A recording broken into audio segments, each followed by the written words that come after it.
Halo semuanya, di sini saya akan menjelaskan mengenai apa sih asas teritorial itu. Asas teritorial adalah prinsip hukum yang menyatakan bahwa hukum pidana suatu negara berlaku bagi setiap orang yang melakukan tindak pidana di wilayah negara tersebut. Fungsinya untuk menjaga kedaulatan negara tersebut dalam menegakkan hukum yang ada di negara tersebut. Tindakan pidana yang dilakukan di kapal dan pesawat di udara di Indonesia pun dapat termaksud dalam asas teritorial ini.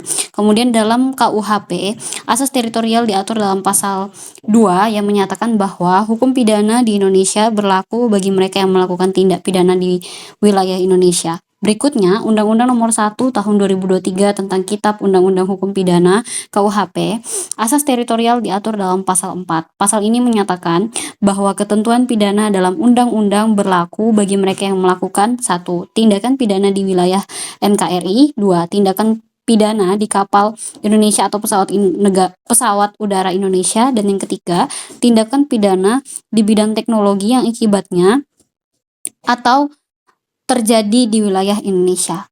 Selanjutnya, asas nasionalitas aktif.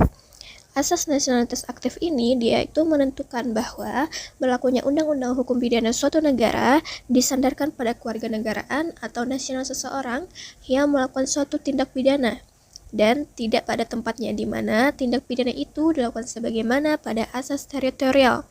Jadi, seolah-olah peraturan hukum pidana Indonesia itu mengikuti warga negara Indonesia kemanapun dan dimanapun. Selanjutnya, ada perbandingan asas nasionalitas aktif dalam KUHP lama dan KUHP baru.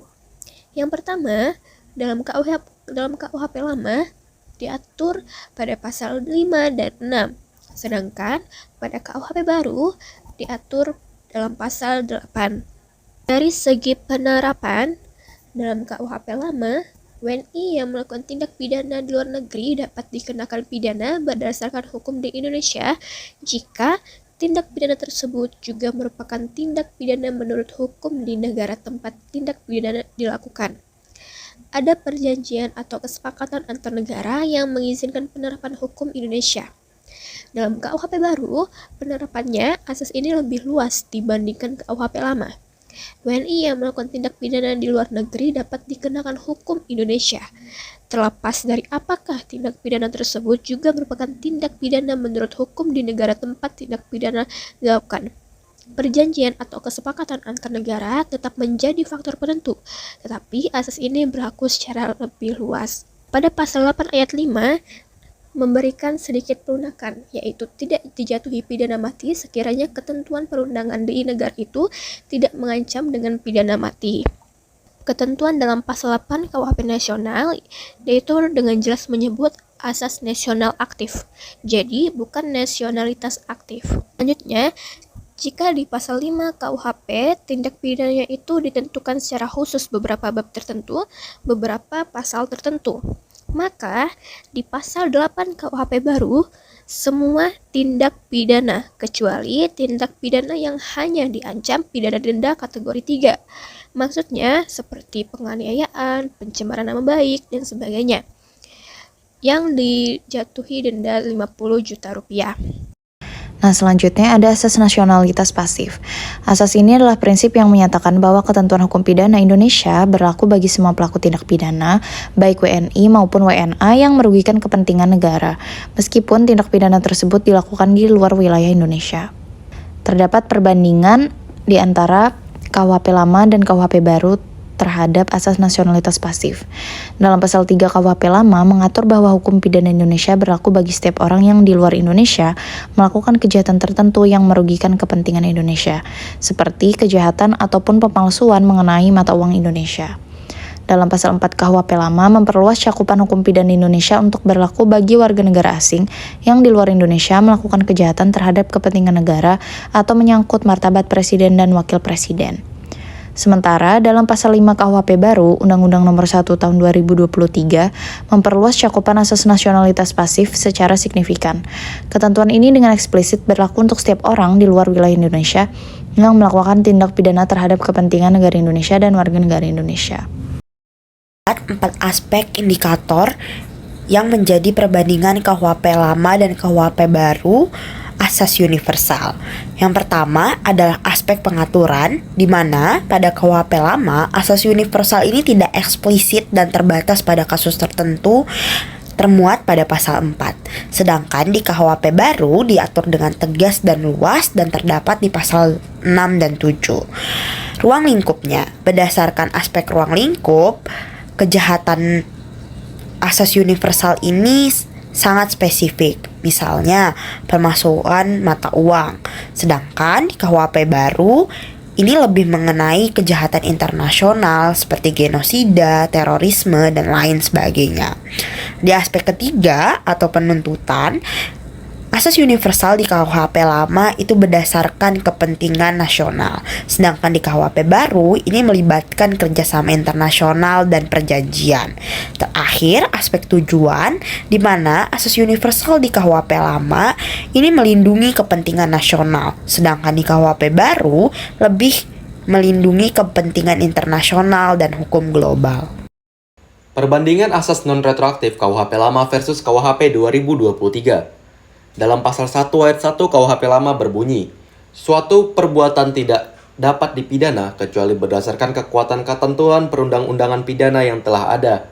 Dapat dilihat bahwa penafsiran terhadap ketentuan yang telah dinyatakan dengan tegas tidaklah boleh menyimpang dari maksud pembentuk undang-undang. Dalam KUHP lama juga masih memiliki arti yang sangat luas tentang bagaimana penggunaan asas non-retroaktif ini. Lalu dalam pasal 1 ayat 1 KUHP 2023 berbunyi, tidak ada satu perbuatan pun yang dapat dikenai sanksi pidana dan atau tindakan, kecuali atas kekuatan peraturan pidana dalam peraturan perundang-undangan yang telah ada sebelum perbuatan dilakukan. Dalam hal ini, asas legalitaslah yang menentukan perbuatan mana yang masuk kategori tindakan pidana atau bukan berdasarkan peraturan perundang-undangan. Lalu dalam pasal 2 juga diterangkan bahwasanya dilarang menggunakan analogi dalam menggunakan asas non-retroaktif. Lalu pengecualian suatu hukum yang lebih baru dapat berlaku surut sepanjang hukum yang baru itu lebih menguntungkan bagi tersangka daripada hukum yang lama. Hal ini merupakan salah satu pengecualian penggunaan asas non-retroaktif dalam KUHP 2023. Asas praduga tak bersalah diatur secara implisit dan eksplisit dalam KUHP lama dan peraturan terkait seperti pasal 8 Undang-Undang Nomor 48 Tahun 2009 tentang kekuasaan kehakiman yang menyatakan bahwa setiap orang yang ditangkap, ditahan, dituntut atau dihadapkan di depan pengadilan harus dianggap tidak bersalah sampai ada putusan pengadilan yang berkekuatan hukum tetap. Yang kedua, beban pembuktian sepenuhnya berada pada penuntut umum dan tersangka atau terdakwa berhak mendapatkan perlakuan adil, termasuk hak didampingi penasihat hukum sejak awal proses penyidikan.